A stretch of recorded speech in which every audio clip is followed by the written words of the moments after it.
This will be a video about my own proof of the Pythagorean theorem. Now, I don't know if this is an original proof as far as all of the history of proving the Pythagorean theorem, which is extensive, but it was original to me at the time of its creation. Now, I do make a number of assumptions about your math education and how good you are with math, but I go through it step by step, so hopefully those younger or not very good with math can at least follow along and get the general gist of it. That being said, let's jump into it.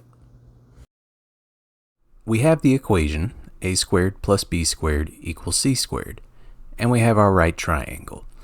Now, each of these letters in the equation, a, b, and c, are directly related to the different sides of this right triangle, with a and b typically being the perpendicular lines, the ones connected by the right angle, and c usually being the one across from the right angle, known as the hypotenuse.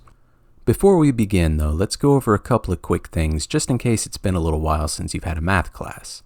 So first, area of a rectangle. It's just length times width. Pretty simple. Area of a triangle is half base times height.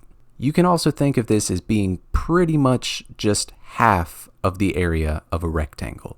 And with that out of the way, the first thing that we're going to do is square each side of the triangle. As you can see in the equation, a, b, and c are all squared. So what happens if you square a line? Well, it becomes a square. So as you can see here, we do now have each of the sides of the triangle as squares, all of the same length and width of the original line. And we can think of each of these squares and the original triangle in terms of area, where this box here for a would be a squared, the box for b would be b squared, and the box for c would be c squared. And the area of our original triangle would be 1/2 times a times b. So as I was looking at this, the thought that came to my mind would be to surround this entire shape inside of another shape that I could easily measure the area of. And what a better shape to do that with than a good old rectangle. Now, each side of this rectangle is not directly in terms of a and b. So I decided to split up these smaller trapezoid areas here in the corners into smaller shapes, specifically a triangle and a rectangle. And I've gone ahead and labeled each side of these little shapes and color-coded them so that you can easily see at a glance how long and wide each of these shapes would be. And by consequence of now having each of these little shapes lined out, we can now also find the area of the entire rectangle, which is what we're going to do first. So to write that out, we would have a length of 2b plus a and a width of 2a plus b. Now I'm going to label this entire rectangle here, this total rectangle, as a sub t for the area of the total.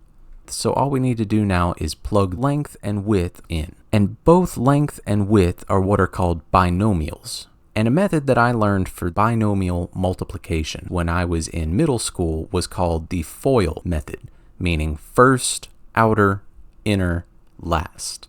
So first, we would do 2b times 2a is equal to 4ab. Then we would have 2b times b would be 2b squared. Then we would do a times 2a would be 2a squared. And then a times b is just ab.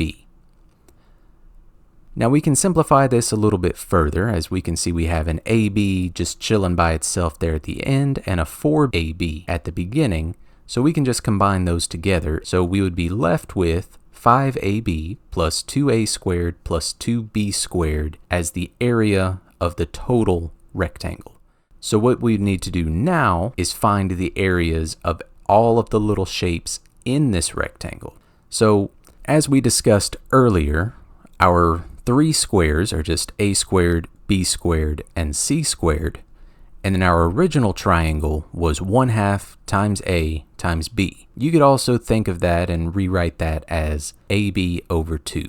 That same area for that triangle would be the same for the other 3 triangles that we have made since our original triangle. So all 4 of the triangles in the picture have the area of AB over 2.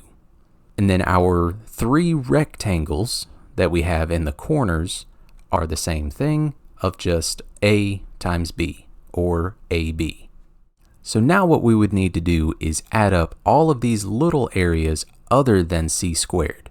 And I'm going to call that A sub L for the area of the little shapes. So we would have 3 ABs, and then we have our A squared and our B squared, and then we have 4 AB over 2s. Now, first thing that we could do is go ahead and simplify that 4AB over 2, since 4 divided by 2 is just 2. So we would have 3AB plus A squared plus B squared plus 2AB.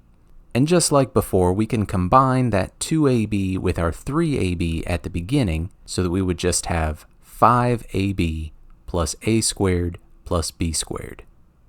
And there's the area of all of the little shapes inside the rectangle other than C squared. So now what we need to do is subtract this from the area of the total rectangle, and we would be left with just C squared. So let's go ahead and throw up those 2 areas here on the screen just so that we have them for reference. And again, C squared is the area of the total rectangle minus the area of all of the little shapes. So let's go ahead and plug in our areas. And so this minus sign that's in front of the area of the little shapes would propagate to the other terms inside of the parentheses. So C squared would be 5AB plus 2A squared plus 2B squared minus 5AB minus A squared minus B squared. So right off the bat, we can see 5AB minus 5AB. So those 2 terms cancel out. And what would be left with now is 2A squared plus 2B squared minus A squared minus B squared. Well, 2 minus 1 is just 1.